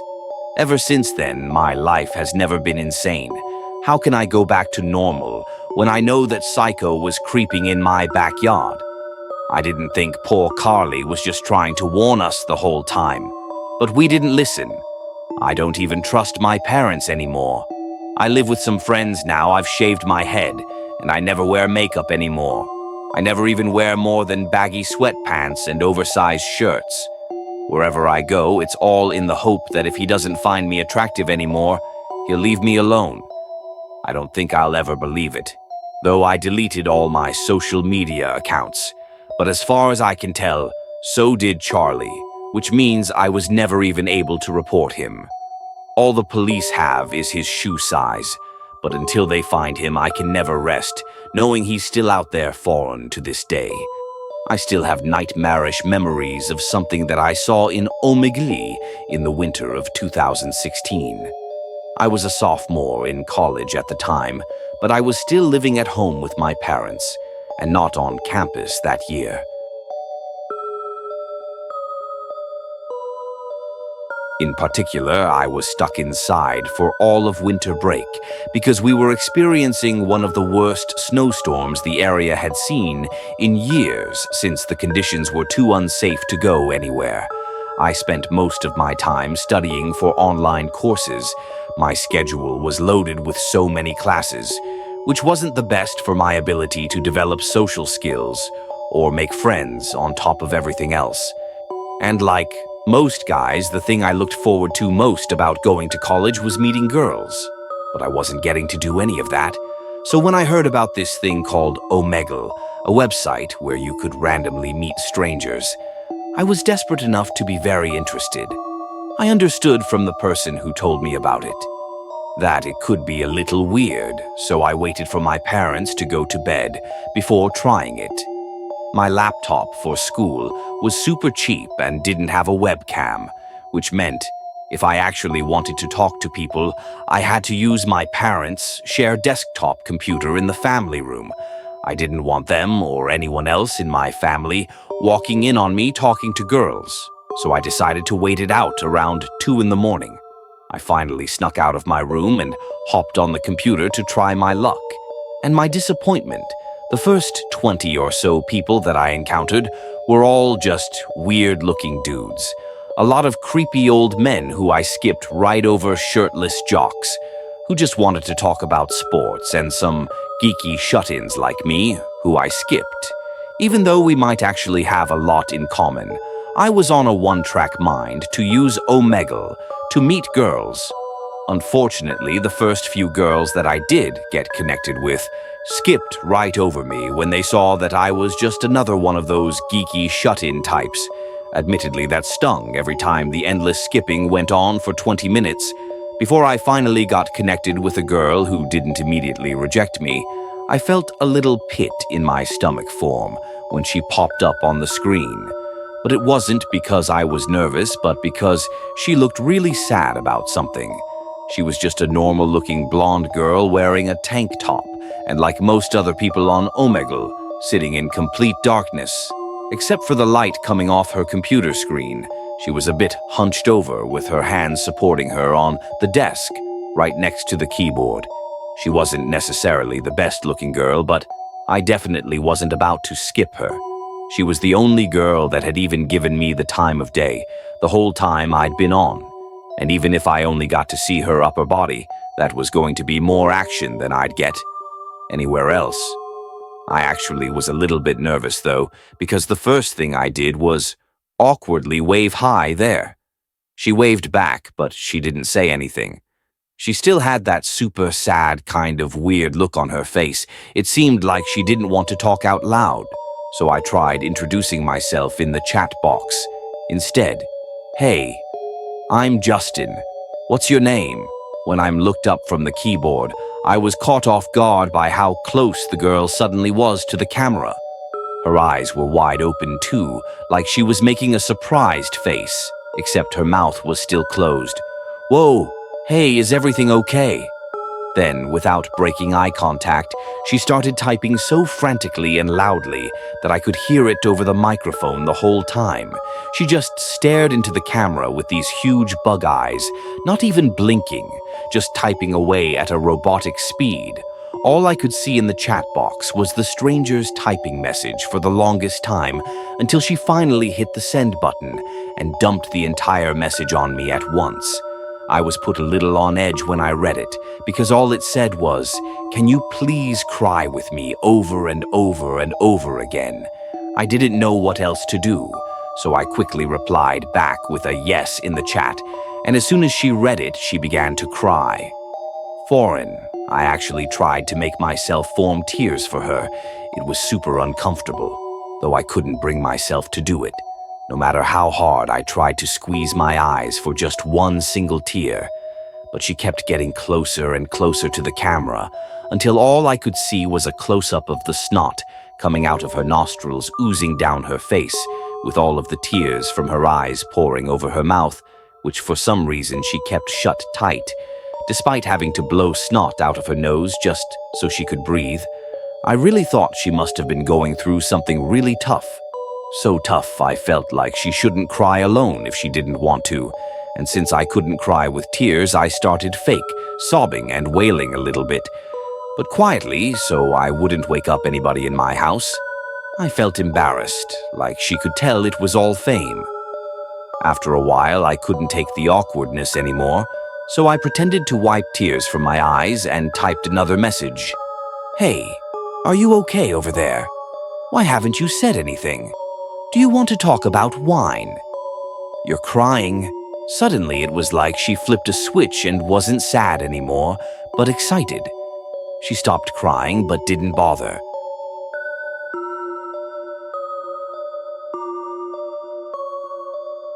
To wipe anything off her face with a bit of a smile, she started to type again, not looking at the keyboard. A few seconds later, she sent a message that read, "Do you want to know why I had my mouth closed this entire time?"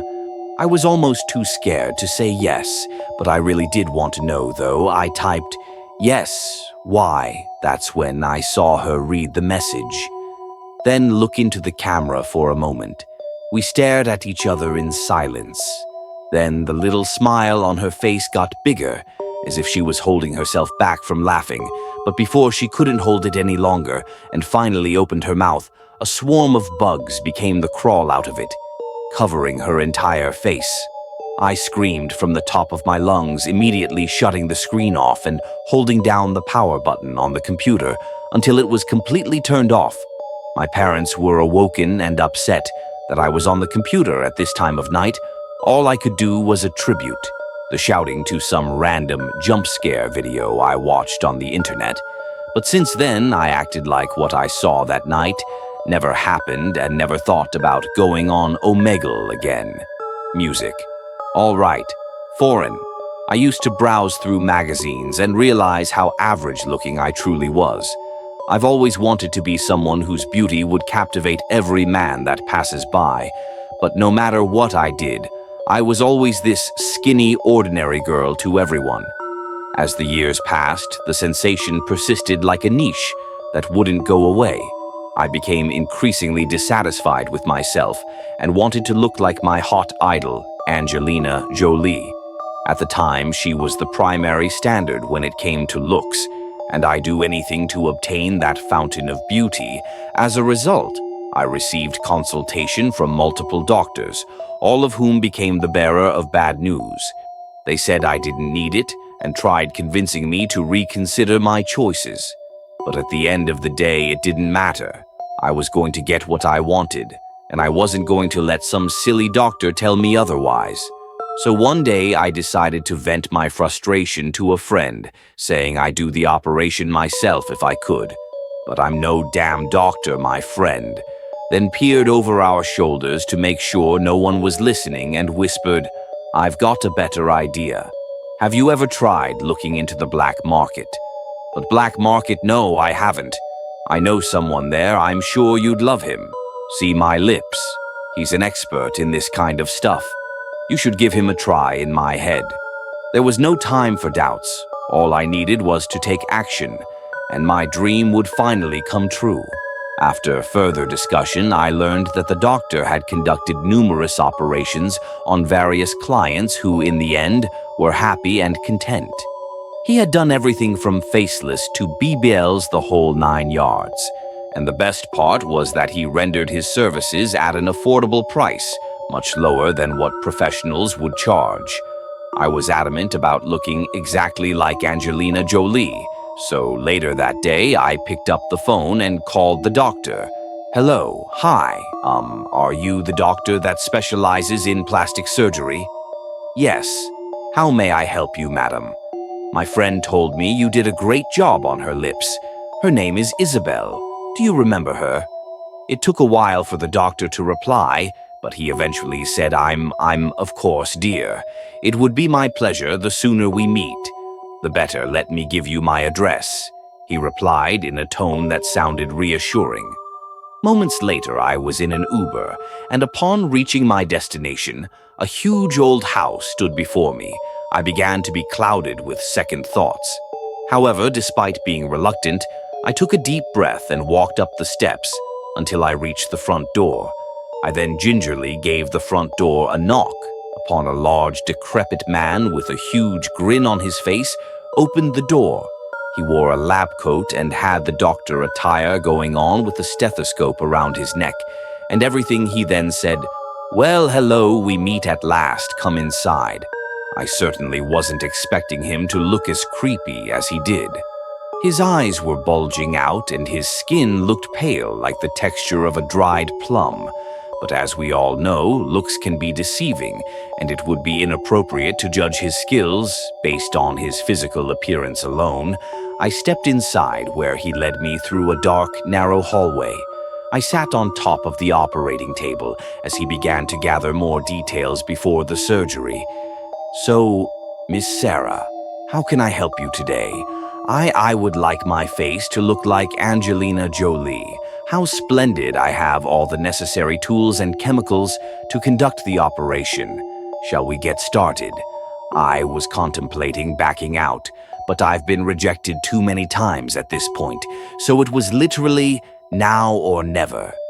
And so, after further consultation, I told him exactly what I wanted. I could tell he was listening to everyone I said, because once in a while he would inquire and clarify specific points while taking down notes, ensuring he didn't leave out anything significant.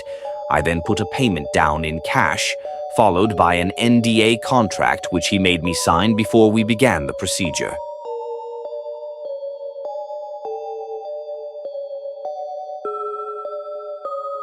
As I sat there mentally preparing myself for this moment, the doctor shoved a cloth over my face. My vision was hazy and distorted by whatever the hell was on that cloth. I remember vague moments of seeing a heart monitor, amniotic fluid on the side, and a mask covering my face. Then I could see him hovering over me saying, "Don't worry when you wake up. You will look exactly like Angelina Jolie. My darling, now go to sleep." Then I was out. My fate was now in the hands of the man who would change my life forever. Several hours later, I woke up in a wheelchair. My vision was still blurry, and I became more aware of my surroundings. I was now in his living room. I began to feel severe pain while remaining completely immobile due to the effects of the chemicals in my body. I raised my hand and tried to touch my face, but it was completely wrapped in bandages. I then began to panic. However, as I squirmed in the chair, the doctor approached me and said, "Don't move. Now stay very stiff. Just take it. Deep breath and relax." I looked him in the eyes and did exactly as he instructed. Then moments later, he took the same claw from earlier and shoved it on my face, causing me to doze off again. Applause. When I woke up, I was sitting in the passenger seat of his car parked outside of my house. He then told me to remove the bandages after 12 hours and to kindly exit the vehicle, despite feeling sluggish. I thanked him and went inside my house. I was relieved that it was over and ecstatic that I finally got it done. That, at exactly 12 hours, I took off the bandages, keeping my eyes closed, as I anticipated the big reveal. But once I removed the bandages, my face looked like it had been ran over. I couldn't believe what I was seeing. I touched my face thoroughly, unable to comprehend what I was seeing in the mirror. It wasn't anywhere close to becoming the next Angelina Jolie. I was a freaking zombie, since that I have been living daily, looking like a corpse bride, look-alike, regretting that I wanted more when I could have been satisfied with what I had. However, traumatized by the incident, I decided to veer away from plastic surgery, fearing that I would lose more than I already had. The story was inspired by an image of a woman from Iran who got plastic surgery to look like the one and only Angelina Jolie. Her decision to drastically alter her appearance has made her quite the viral sensation. We like to think her doctor was perhaps a fan of Tim Burton. Foreign, the year 2013, me and an old colleague from college, who we'll call Lisa, decided to open up our own business. We opened up a wax salon, to be exact, and leased a location by a plaza, about 15 minutes away from my place. Like any business, at the beginning, we had to start from scratch. So we had a small place with a lobby area, a front desk, and a washroom and wax room on the first and second floors. I was initially anxious, afraid we had to wait until customers poured in. However, my business partner and I were pleasantly surprised by the decent amount of customers we'd been receiving, pumped up. We provided all kinds of services, from Brazilian wax and full body wax to eyebrows in the whole 9 yards. The customers loved every one of them. And speaking of customers, we had all sorts of people coming in, from typical jock females from a nearby college, and women with plans to go out on a date, to flat-out hairy people. One of the best parts of the job was the screaming. I don't mean to sound like a sadist, but I found amusing that people would have the courage to undergo such pain, to remove all that unwanted hair. In any case, this was the norm. And with money constantly pouring in, I didn't care what kind of clients we had. But things got weird as time went on. As reliable as Lisa had been, for the past couple of months, she began developing bizarre habits. For instance, one day Lisa carried a plastic bag with thick red liquid oozing out. Moments later, she revealed the contents, and I found out that they were the liver and spleen of a cow, but that wasn't the strangest part. If you want to know what gave me the creams, was seeing her consume them right before me. There was something just so unsettling about watching someone consume raw, juicy innards. Although I found it odd and undesirable, I assumed it was a cultural thing and decided to be polite. However, I must admit that I lost my appetite after watching her eat. "What's the matter, ain't hungry?" Lisa asked as she drew a delightful grin. "Well, I had a lot to eat this morning," I reluctantly replied as I patted my belly. "That's too bad." And she returned to her sumptuous meal like a rabid animal. I'd never seen her like this before, so I didn't know how to react. Then, another time, Lisa called in, sick, grumbling about something over the phone, which I couldn't understand, kept lashing out at me with tons of gibberish, so I didn't know how to respond to her. Eventually, I'd tell her to rest and end the call, a tad worried and confused, but it became more and more frequent. As time passed, so I couldn't help but feel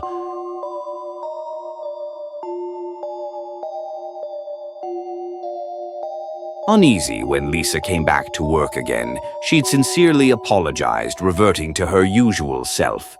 It convinced me that her odd behavior over the phone was just a sign of discomfort, and whenever she recuperated, we'd be able to converse like normal people again. However, while doing some paperwork one day, my finger bled a little in my instinct to sanitize it before applying adhesive bandages kicked in. Then suddenly, out of the blue, Lisa rushed towards me, grabbed my hand and licked the wound like some creep. "Hey, what the hell do you think you're doing?" I hollered, disgusted, and afraid, well, I think we ran out of bandages. So I did what I could to help, she grant. So I held my hand and told her I was fine. Then I forced a smile to let her think I was telling the truth. One night as we worked on the last batch of customers, I finished up early and went to check on one of them. It's easy to assume that there wasn't anything unusual with it. However, this was different. It was incessant and desperate, which sent chills down my spine. Something was off, and I was downright horrified, so I had to creep cautiously and silently as I approached the source of the scream. Then gently I opened the door and sneaked downstairs. But as I came closer, I heard gargling and moaning sounds, which I'd never heard from any of our customers.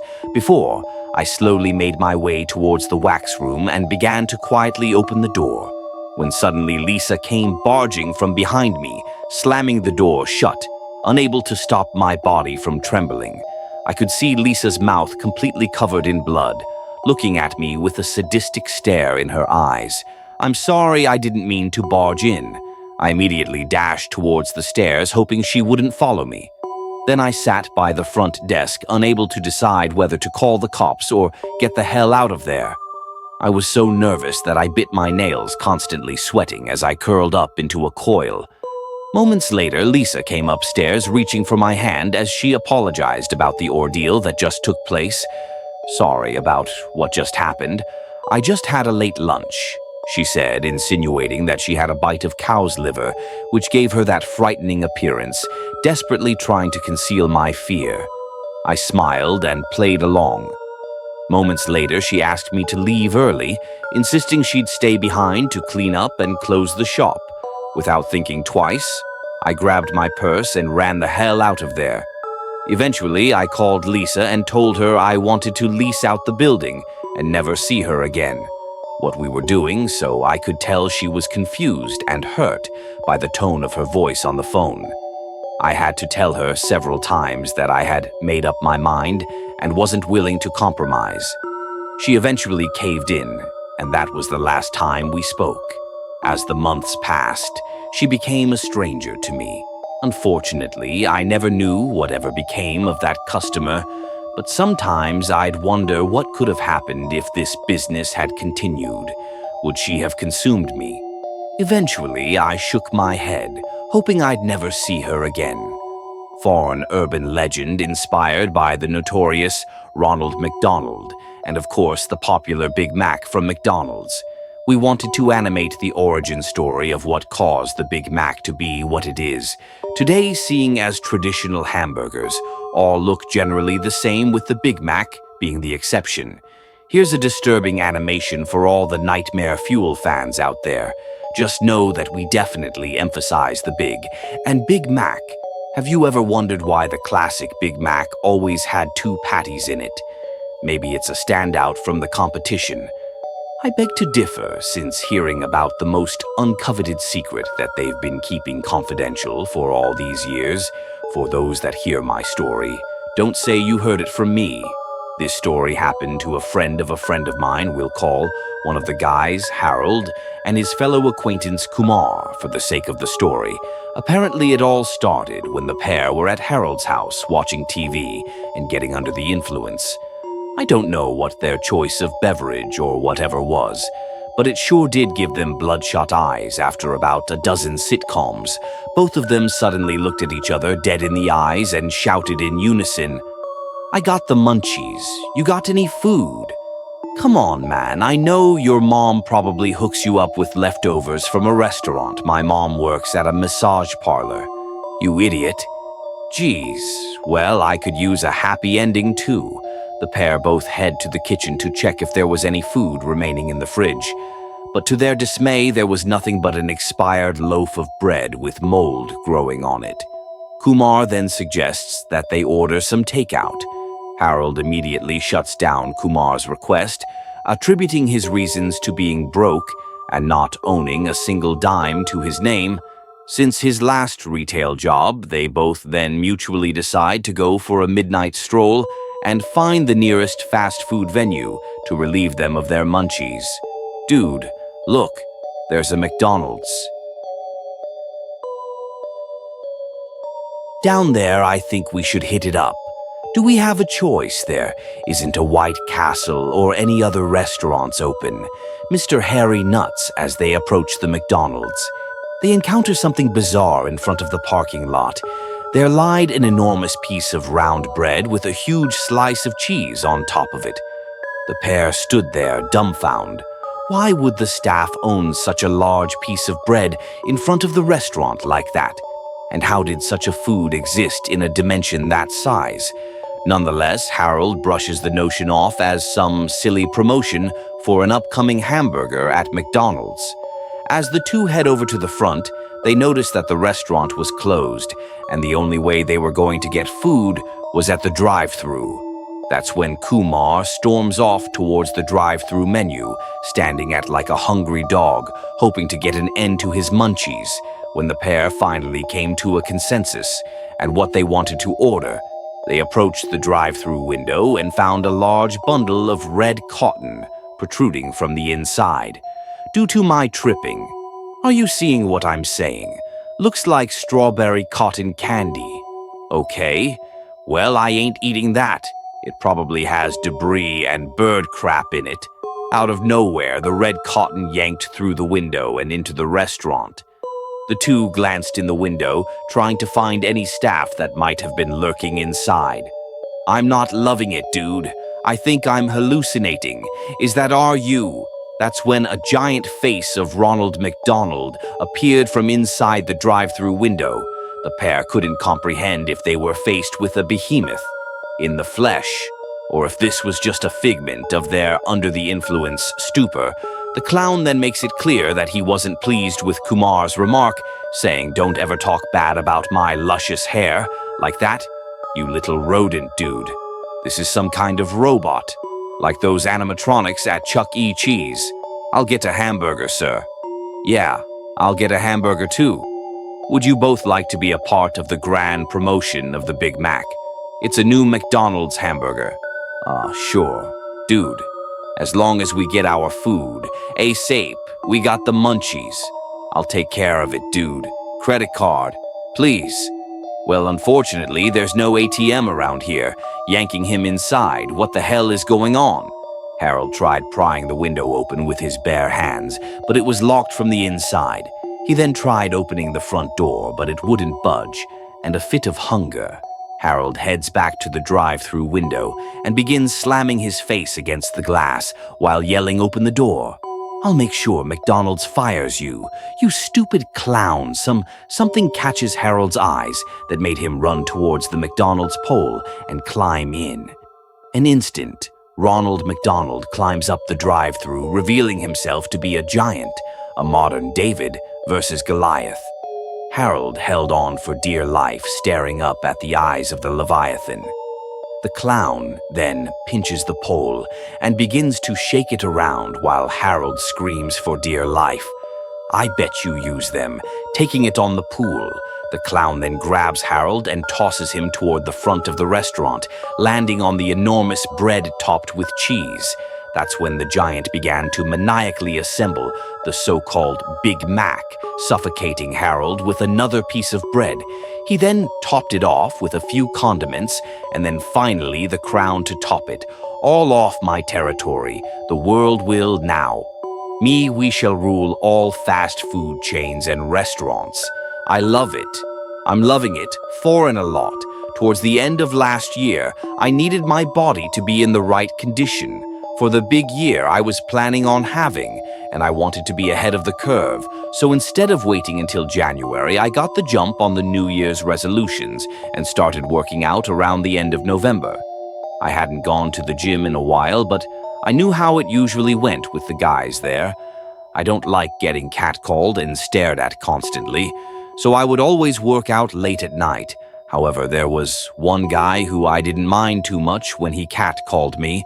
I know that's a bad thing to admit, but I liked it. It wasn't the definition of handsome to most people, but to me, he was the sort of guy that I found attractive. For some reason, we said hi to each other every night, as we were both consistently going around the same time. Eventually, as our conversations grew, we ended up working out together. One thing led to another, and suddenly, I was going on dates with him and bringing him home to my parents. My parents had friends. All said the same thing, that he looked like some kind of Frankenstein. At the time, I acted super offended on his behalf. I always thought he was different from the other guys I dated in the past. For instance, he used to do this thing every time we were together, where he'd tell me to hold up my ring finger, then he'd grab it really tight and say, "Together forever." And that really deep voice of his, of course, I would respond back with "Together forever," and he'd let go when it came close to New Year's. He invited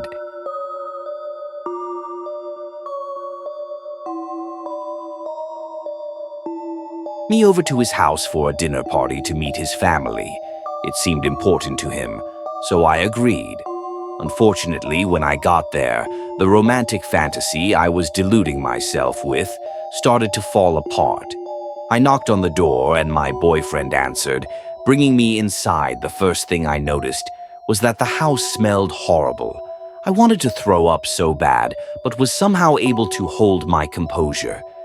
The next room over was the kitchen. The lights were off, but I could see his father sitting at the table hunched over, slacked, gawed, and drooling. Every few seconds, his neck would twitch, but other than that, he was motionless, his lifeless eyes just staring off into space, and his younger son was no different. He stood in the corner with his back to us, staring intently at the old-fashioned clock, waiting for the New Year countdown. I noticed that the clock was several hours off, but I wasn't sure if any of them knew.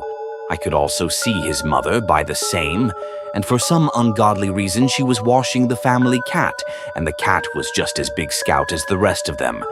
But somehow it was the most normal-looking living thing in the household, seeing the whole family together and realizing just how distorted their features were make me sick to my stomach. What all my friends were saying this whole time finally clicked in my head. They all looked like relatives of that weird, malformed poop from the Goonies. I reluctantly took my seat at the table and hoped the night would go better. My boyfriend went to fix me some food by the kitchen counter, leaving me to sit awkwardly with his father with 2 hours left until midnight. I tried to make small talk with him. "Do you have a wonderful house? What do you do for work?" "Don't want to talk, huh? I understand. So, how'd you meet your wife?" I couldn't get a word out of that man. I'm not even sure he's a liar. I shivered in fear and stopped trying to make conversation after an eternity passed. My date came back with a plate of food when he put it down in front of me. I couldn't help but gag, as it was just a can of cat food on a crusty plate. I kindly rejected him, saying I wasn't feeling hungry and had lost my appetite. That's when he started yelling at me, saying what my mom worked hard on cooking. "That for our New Year's party, you better eat it." "Oh, it's just cat food. I can see the can on the counter." He never yelled at me like that before. I was shaken up. But when I called him out on the cat food, he flipped out even more. He gave me this look on his face that a toddler would make when they didn't get what they wanted. What made things more disturbing was how he started to act like one, too, grabbing a handful of the cat food and shoving it into his mouth. Seeing a fully grown adult act in such a manner was one of the most disturbing things I had ever seen. The next hour was really awkward. His mother came in from the kitchen to it. With us, I was hoping that she would be talkative, but she looked no less brain dead than her husband. We all sat there in complete silence while all of them stared off into space. Except for my day, he glared at me the entire time, unable to move on from being mad at me for not eating the slop I was offered. I checked my phone and 12 a.m. had finally hit. It was officially New Year's. The mother stood up and kissed the father. But what made things all the more bizarre was when she hobbled over and kissed a little brother. And then my day, when I said kissed, I don't mean a simple peck on the cheek. It was a full-out kiss on the mouth. That's when I knew there was something seriously wrong, and I needed to get out of there as soon as possible. But before I could even stand, that giant, freakish man was looming over me. He grabbed my ring finger in a vice grip and started chanting together, forever together, forever together, forever. And that's when I heard his family speak, for the first time together, forever together, forever together, forever. He started squeezing my fingers so tight that I thought he might break it. Oh, stop it, shut up, let go of me. Shut up, stop it. Why are you doing this? What's going on? I couldn't comprehend what was going on. All I remember was fighting against this grip, like I was fighting for my life. When I finally got free, I bolted straight out of the door. It was snowing outside, but I didn't waste time putting my coat or shoes on. I kept running down the street until I was far enough away to be sure that I wasn't being followed. I then called the neighbor and went home. I thought about calling the cops, but I had no idea what I'd even say to them. Since then, I ended up blocking his number and canceling my gym membership, just so I can move on and forget all about it. Foreign, this is one of the most psychotic stories on the channel. Brace yourself, it happened years ago at a McDonald's located in Millville, New Jersey. The photo is intentionally blurred for obvious reasons, so the majority of you may already know what's going on, but for those who don't, here's a dramatized version of the alleged occurrence. One day, I took my daughter out as she passed all of her exams in school, and we decided to indulge in some Big Macs. So as we entered through the glass doors, I was concerned when I saw my daughter hide behind my back, shaking. She tugged on my pants. "What's the matter with me?" I thought. "You love this place," I asked, patting her on the head to calm her down. Then, moments later, without uttering a word, she pointed a trembling finger at the man by the counter who was staring at her with a terrifying gaze and unsettling grin. At first glance, it was apparent that he was one of the staff. However, among all the employees there, he was the only one who stood out, and not in a good way. Hence, I approached him and asked, "Excuse me, is there something on my daughter's face? If you've got a problem, just tell me." The man didn't say anything. Instead, he laughed and repeatedly glared like someone with a mental disorder. I didn't want to offend him, even though he gave me the creams, but I couldn't understand why the restaurant would hire someone like him. I noticed how much free time he had on his hands, since most staff and customers avoided him, 90% of the time treating him like a ghost. I felt sorry for him at one point because he might have been suffering from a condition that no one else understood. So after leaving my daughter on the chair, I approached the man and allowed him to take my order. "I'll have 2 Big Macs, 2 large fries, and 2 sundaes, please. I'm sure you want those." "Baby, I wouldn't order those if I were you, and why is that? I wouldn't want you to lose those mercures. How about some cardio at my house later, to sweat off the calories?" Unfazed, I replied politely, "No thank you, my daughter and I have been here several times before, and we order the same thing every time." Once again, he laughed tumultuously, catching the attention of everyone in the restaurant. I felt so embarrassed that I instantly regretted giving him a chance. So as I raised my hand to call for another staff member, the man grabbed my arm tightly and handed over a Happy Meal box, with his other hand saying, "Don't worry, baby. I'll go get your order. Here's a Happy Meal for our date later. Netflix. And chill, baby." He was so creepy and unprofessional, to say the least. There was a small glimpse of hope when he gave us a free Happy Meal. But that, of course, didn't last. When I opened the Happy Meal box, it was empty. The only thing, there was a small hole cut out in the bottom. I instinctively wanted to strike the man in the face. However, seeing my daughter's face reminded me that I was here to celebrate with her, so to avoid ruining the mood, I simply handed him the payment and ignored him all the way through. "Mom, I want to leave," my daughter said, still trembling like she did earlier. "Honey, that man is not going to hurt you. Besides, I'm right here," told her, hoping she'd be more at ease. But then she pointed to the man again and said, He's still looking at me, though, as I turn my gaze toward the man. He was there, idling an elbow on the countertop, constantly giggling as he eyed my daughter maliciously. For a moment, he reminded me of the Joker who laughed like a maniac, minus the green hair or the famous purple suit. Later on, I saw him conversing with the restaurant's manager, and while he was being reprimanded, all he did was laugh. Finally, having lost his patience, the manager began to threaten the man, saying, "If you don't do your job, you're fired. You got that, you piece of..." So as the other employees attempted to pacify their manager, the Joker was left with a warning. If he didn't do his job today, it would be his last.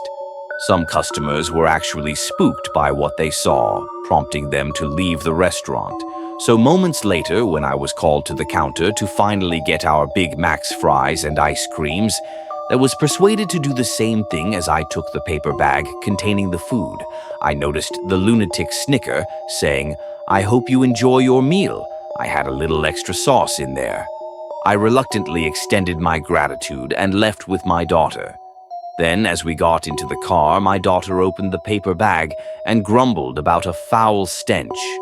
So naturally, I took a closer look, and when I brought it to my nose, I accidentally dropped the paper bag, instantly recognizing the source of this putrid scent. Hence, I picked it up again, and upon inspecting the contents, I saw a brownish substance with the soil's texture.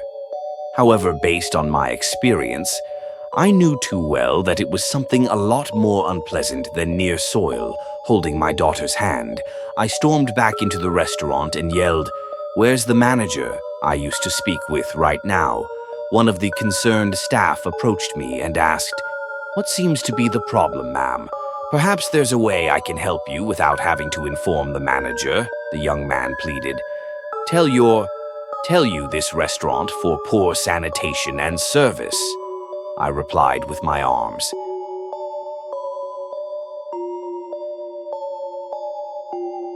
Akimbo, the manager, must have heard me screaming, and so he left the office and approached me. Apparently concerned, "Ma'am, how can I help you?" I threw the paper bag on the floor with animosity and said the manager picked up the paper bag, and upon sniffing it, he almost threw up. Moments later, the maniac who had taken my order earlier came to the dining area, laughing incessantly. "I told you I added something extra," he exclaimed without a tinge of remorse. "Is wrong with you? You're not gonna get away with this. Whoever told you I was trying to get away?"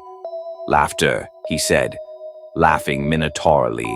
Then, in the blink of an eye, he grabbed the paper bag, took the burger, pinned me against the wall, and shoved it in my mouth. "How do you like the taste? It's rather unique, isn't it?" he said, his mouth drooling and his eyes round and menacing. The manager and the other staff tugged on the lunatic shirt until he fell to the floor. The remaining customers contacted 911, and soon the culprit was arrested. For the next couple of weeks, my daughter would invite me to Burger King instead, unable to move on from the Joker at McDonald's. That's when I realized that he wasn't autistic, and that everything he did was intentional. Thank you, I'm a 46-year-old male that used to attend a high-end university. I got into a school at a late age and was studying to be a doctor. One of my professors was suddenly absent for an extended period of time, without warning and without much explanation as to why he was gone or when he would be coming back.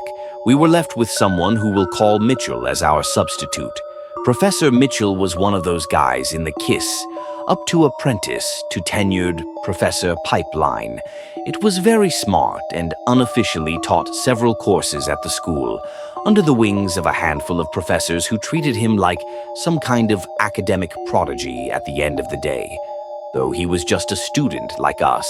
Of course, I saw all this about Mitchell years ago, and I made sure to be his friend, mostly for studying purposes. He would call us study buddies as a grown man, being the quirky, geeky personality that you almost have to be in order to be as smart as Mitchell was. It looked the part too, like the real-life stereotype of a nerd in the 80s.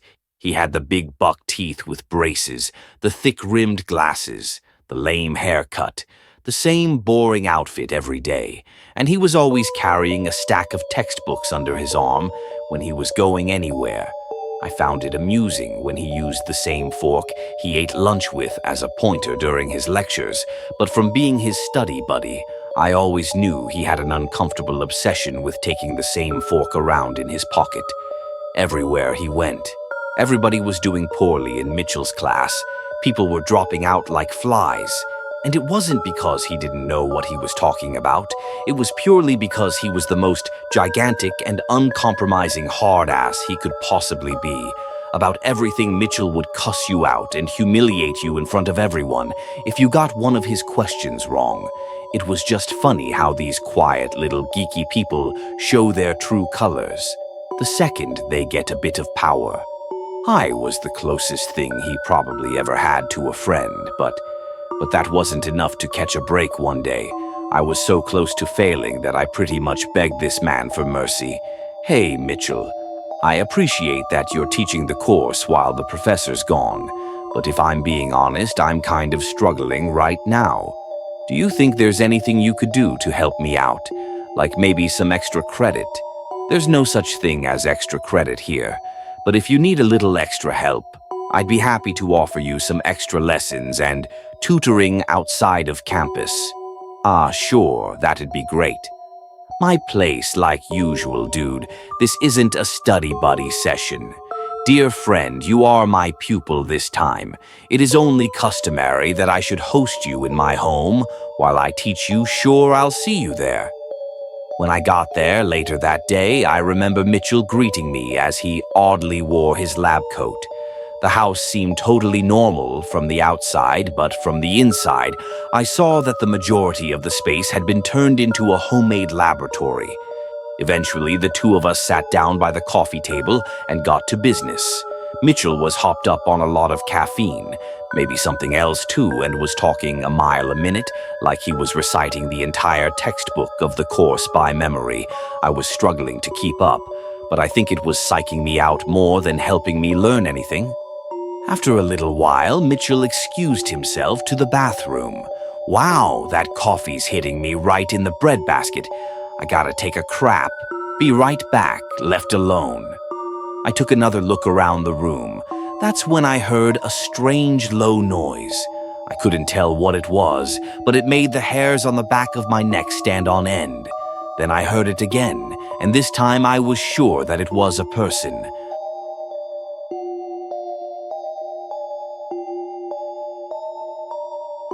For a moment, I really thought it was the sound of Mitchell grunting animalistically while he rushed his business on the toilet, but I realized it was coming from the wrong direction. In the corner of Mitchell's home lab was a set of hospital currents that were drawn around something. The sound was coming from behind them. I stood up and began inch closer. The sound was now way more audible. The grunting was definitely a distressed human.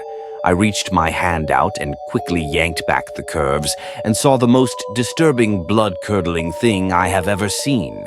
But right there was a hairless man laying on top of a hospital bed. He was hooked up to a ventilator and stood conscious, but I could see an IV drip in a heart monitor hooked up to him. It was apparent that he clearly wasn't being healed.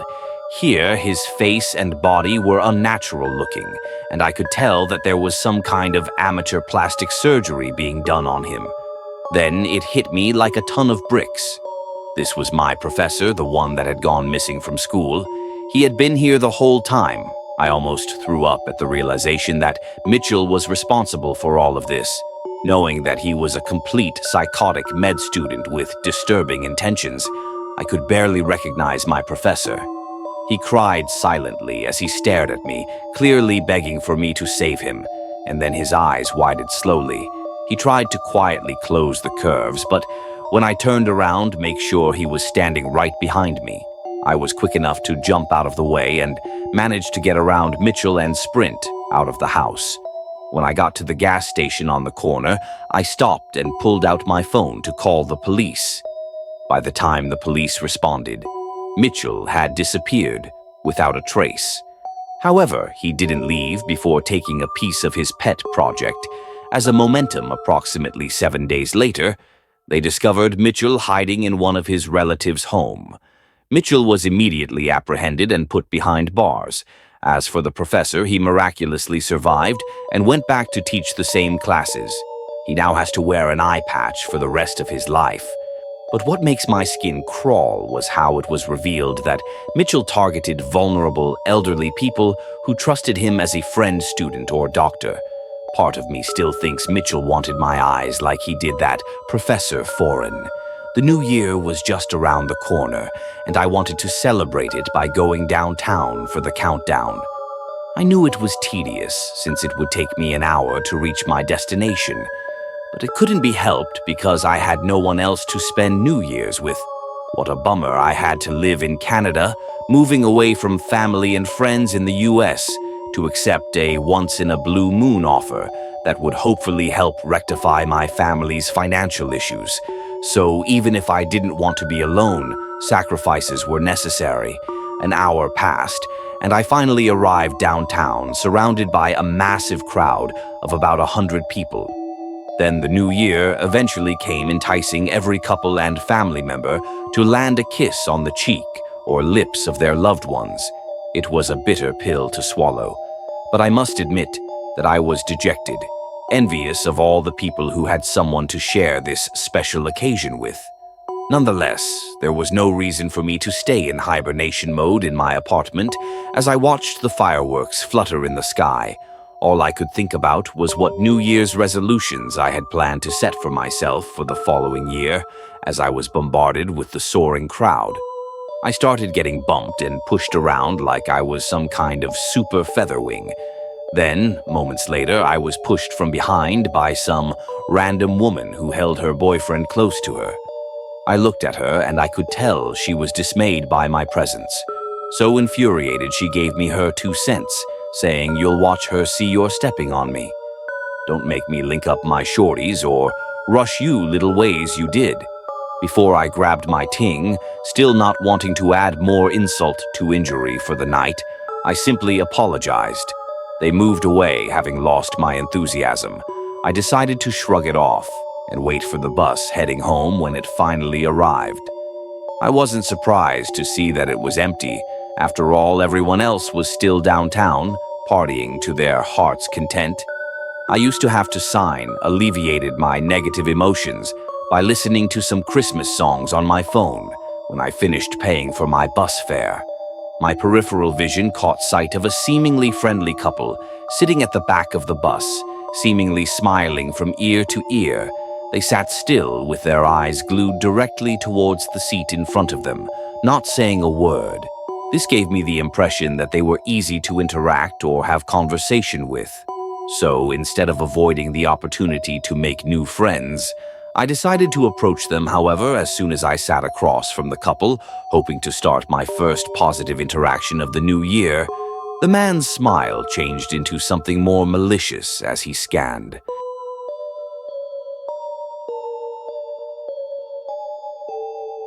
My body from head to toe oblivious to his girlfriends, sitting beside him as terrible as this may sound. What I thought would be the start of a friendly conversation gradually became awkward, making it difficult to understand their behavior toward me aside from the creep and appropriately checking me out. His girlfriend seemed a bazaar wearing shades despite it being nighttime. However, it was too late to back out now, and so I forced a smile and said, "Happy New Year, guys." Showed a god dismissing my effort to approach them. The man winked at me and said, "Hey there, beautiful you looking hot night. I definitely take you out if you insist." I didn't know how to respond to that, so I kept my mouth sealed as I glanced at this girlfriend who remained smiling like she bothered at all, feeling more awkward than I already was. I nodded my head ever so slightly and thanked the man for his compliment. "Thanks, I appreciate that." Ton point. The bus drove across about the road where the girl's shades came off her face and dropped to the floor, revealing something of frightening that I wanted to get off the bus. Immediately there she was, a woman, looking happy yet gone all at the same time, staring directly at me with a pair of round pretentious eyes, a void of darkness, surrounded and giving me the impression that she hadn't slept in ages. It tried to look away, however the couple's spying chilling gaze would remains. So knowing there wouldn't be another bus stop until an hour later, I had no choice. But 2 moments later we came across another bump. And that's when the girl's head snapped to the side a little past 180 degrees. Landing on that guy's shoulder, oddly enough, the man didn't seem to care at all. He did. To then take a moment to glance at her, he appeared to be so fixated on meth that I forgot about her as the woman continued to stare. I could see her eyes begin to drip with blood, like she was some kind of Bloody Mary in the flesh.